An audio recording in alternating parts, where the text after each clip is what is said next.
350 জন এমপির মধ্যে 349 জন এমপি জড়িত। একজন নতুন সংসদ সদস্যের বক্তব্যের কারণে ভুক্তভোগী অন্য সংসদ সদস্যরা।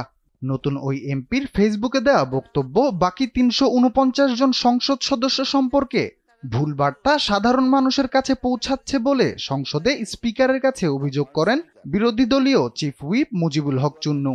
একজন সংসদ সদস্য কত টাকা বেতন ও সরকারি বরাদ্দ পান তা সামাজিক মাধ্যমে প্রকাশ করায় এই প্রতিক্রিয়া জানান জাতীয় পার্টির মহাসচিব।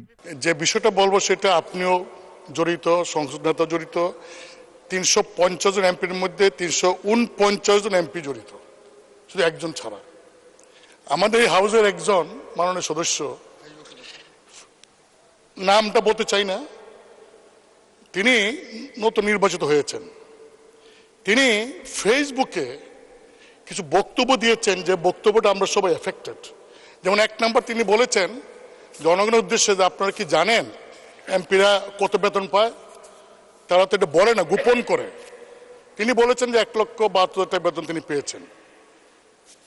মানে স্পিকার, আমরা কত বেতন পাই এটা তো লুগানি কিছু নাই, এটা ওয়েবসাইটে গেলে পাওয়া যাবে।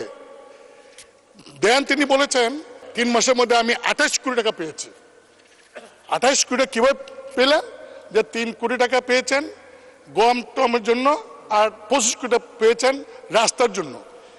বলছে আপনি জানেন যে 3 মাসে আমি 28 কোটি টাকা পেয়েছি। মানে স্পিকার, এই যে 28 কোটি টাকা পেয়েছেন, এই কথা বলছেন, এই টাকা কি আমি পেয়েছি? আপনি মানে স্পিকার এমপি আপনি কি পেয়েছেন? মানে সংসদ নেতা প্রধানমন্ত্রী তিনি কি পেয়েছেন? কারণ এই আমাকে কিন্তু ইতিমধ্যেই ওই ফেসবুক দেখে অনেকে বলছেন যে 25 কোটি টাকা পাইছেন, এই টাকা কই? তিনি বলছেন যে 25 কোটি টাকা তিনি পেয়েছেন, আমরা তো পাই নাই।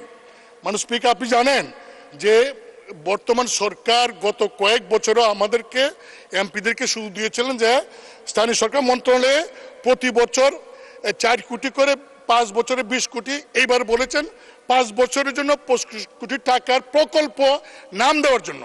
মানে স্পিকার, আমি ক্লিয়ার বলতে চাই যে আগামী 5 বছরে আমরা কয়টা প্রকল্প করব নাম দিছি আমরা, টাকার সঙ্গে তো আমার কোনো সম্পর্ক নাই। এই আমরা নাম দেই, এলজিডি তারা সার্ভে করে, তারা টেন্ডার করে, তারপরে তারা কাজ করে, বাস্তবায়ন করে। কিন্তু মাননীয় সদস্য যেভাবে বলছেন যে আমরা 25 কোটি টাকা আমরা পেয়েছি, শুধু তাই না, তিনি আরো বলেছেন যে এমপি যে তো লাভবান, যদি আগে জানতাম তাহলে আরো আগে এমপি আমি তো বড় ব্যবসা। মানে স্পিকার, আমি আপনাকে বলছি কারণ আপনি হলেন এই সংসদের গার্ডিয়ান। আমাদের কোনো সদস্য যদি এমন কোনো কথা বলে যে কথায় প্রধানমন্ত্রী মানে স্পিকার সহ 349 জন এমপি সম্পর্কে মানুষের কাছে ভুল বার্তা যাবে, তার সস্তা জনপ্রিয়তা অর্জন করার জন্য যদি এই ধরনের কথা বলে ভুল বার্তা যায়, সেই বিষয়টা আপনি দেখতে পারেন।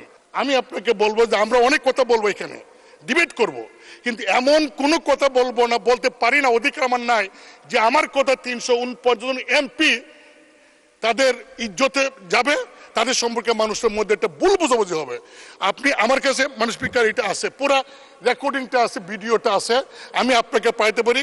আপনি ভিডিও দেখেন, দেখে আমার কথাগুলি যদি মনে হয় আপনার যে ইয়েস আমি যা বলছি তার এই কথার কারণে জনগণের কাছে 349 জন এমপি সম্পর্কে ভুল বার্তা গিয়েছে, যদি আপনি এটা মনে করেন তাহলে আপনি গার্ডিয়ান হিসেবে সেই সংসদ সদস্যকে ডেকে আপনি তাকে কি করবেন এটা আপনি একটা ব্যবস্থা নেবেন, এটা আমার অনুরোধ। মাননীয় স্পিকার, আপনাকে ধন্যবাদ। মুজিবুল হক চুন্নুর বক্তব্যের প্রতিক্রিয়ায় তাকে এক হাত নেন ব্যারিস্টার সুমন। তার বক্তব্যে তিনি জাতীয় সংসদের বিরোধী দলীয় চিফ হুইপ মুজিবুল হক চুন্নুকে নিজের দায়িত্ব পালন করতে বলেন। আমি তো উনার দায়িত্ব কিভাবে পালন করছেন আমি জানি না, আপনাদেরকে একটা নমুনা দিলাম। উনার দায়িত্ব ছিল হচ্ছে বিরোধী দল হবে, সরকারের সমালোচনা করবে, সরকার যেন সঠিকভাবে চলতে পারে, দেশে যেন দুর্নীতি মুক্ত হয়, এগুলার জন্য উনি প্রতিবাদ করবে। এটাই বিরোধী দলের দায়িত্ব বলে জানি। বিরোধী দলের দায়িত্ব যে স্বতন্ত্র, যে একটু ভালো কাজ করতে চায়, সৎ হইতে চায়, তারে যে চাপটি মারিয়া ধরে সংসদ থেকে বের করে দেওয়ার প্ল্যান করছেন, এটা তো আমার জানা ছিল না। আমার মনে হয় না এটা কোনো পৃথিবীর কোনো জায়গায় বিরোধী দলের দায়িত্ব এটা হইতে পারে, আমার এটা জানা নেই। যে তারে সে যখন বক্তব্য দেয় আমি বুঝতেই পারি না কি বিরোধী দলের লোক বক্তব্য দিচ্ছে নাকি না সরকারি দল বক্তব্য দিচ্ছে। সরকারি দলের মানে আপনি সবসময় ক্ষতি চাইবেন তা না, সরকারি দলের আরে বাপও তো মাঝে মধ্যে ছেলের সমালোচনা করে, ছেলে বাবার সমালোচনা করে। আমার তো মনে হয় যে এই চুন্নু সাহেবরা এমন ভাবে ভিতরে ঢুকছেন, এরা তাদের সক্ষমতা সম্পর্কে কিছু জানেও না, বুঝেও না। কেন যে বিরোধী দল হয়েছে আল্লাহ মাহবুদ জানে। আর এরাও 11 জন, আর আমরা স্বতন্ত্র আছি 62 জন।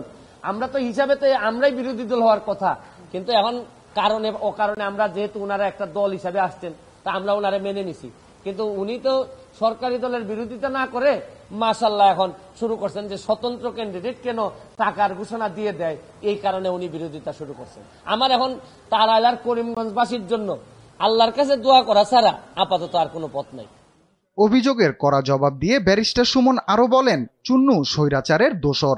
এই মুজিবুল হক চুন্নু সাহেব সম্ভবত এই প্রথম বঙ্গবন্ধুর একজন আদর্শের সৈনিকের মুখোমুখি হয়েছেন। এর আগে হয়তো উনি ওইভাবে মিট করেন নাই, কারণ উনি তো হচ্ছেন গিয়ে একজন স্বৈরা শাসক এরশাদের নেতা।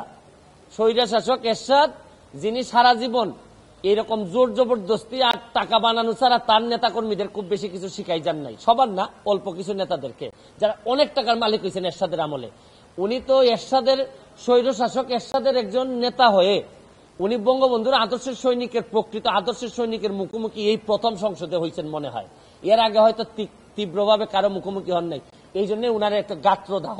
আর এত গাত্রদাহ কিসের? আরে ভাই, আমার টাকা এটা। আর আরেকটা বিষয়, আমি যে আমার এলাকায় বলছি যে আমি 29 কোটি টাকা পাইছি বরাদ্দ, আমি কি কোনো কথা মিথ্যে বলছি? মিথ্যে বললে উনি আমার বিরুদ্ধে ব্যবস্থা নিন। আমি বলতে পারবো না, মানে আমি বরাদ্দ পাইছি এটা আমি বলতে পারবো না আমার এলাকায়, মানে কি আমি কি চুরি করতে চাই? মানে বিষয়টা যদি হইতো যে আমি এই টাকা পাই নাই, আমারে 25 কোটি টাকা দেওয়া হয়েছে রাস্তা বানানোর জন্য, এটা আমার বরাদ্দ, আমি বলে দিব কোথায় কোথায় রাস্তা হবে।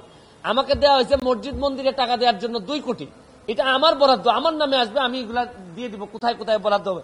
টিআর কাবিকা আসছে আমার নামে, আমি দিব কোথায় কোথায় বরাদ্দ দিয়ে দিব। আমার শুধু নিশ্চিত করতে হবে এই টাকাটা যেন আমি এবং আমার পরিবার খেয়ে না ফেলে, বা আমার লোকজন যেন খেয়ে না ফেলে। এইটার মধ্যে লুকালুকির কিছু আছে বলে আমার মনে হয় না। এর চেয়ে বড় বড় সাহেবদের সাথে আমার দেখা হয়েছে, তাও আমার চরিত্র বদলায় নাই। আমি আমার যে কাজ বিশ্বাস করে করি, স্বচ্ছতার সাথে করার চেষ্টা করি, যতদিন করব ততদিন এমপি থাকবো।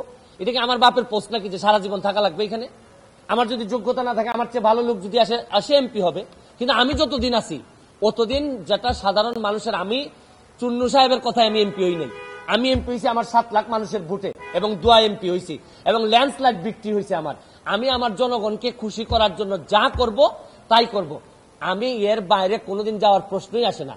গত 8 এপ্রিল ব্যারিস্টার সুমন তার ভেরিফাইড ফেসবুক পেজে সংসদ সদস্যদের বেতন ভাতা সংক্রান্ত একটি স্ট্যাটাস দেন। সেখান থেকেই শুরু হয় নবীন প্রবীণ 2 সংসদ সদস্যের উত্তপ্ত বাক্য বিনিময়।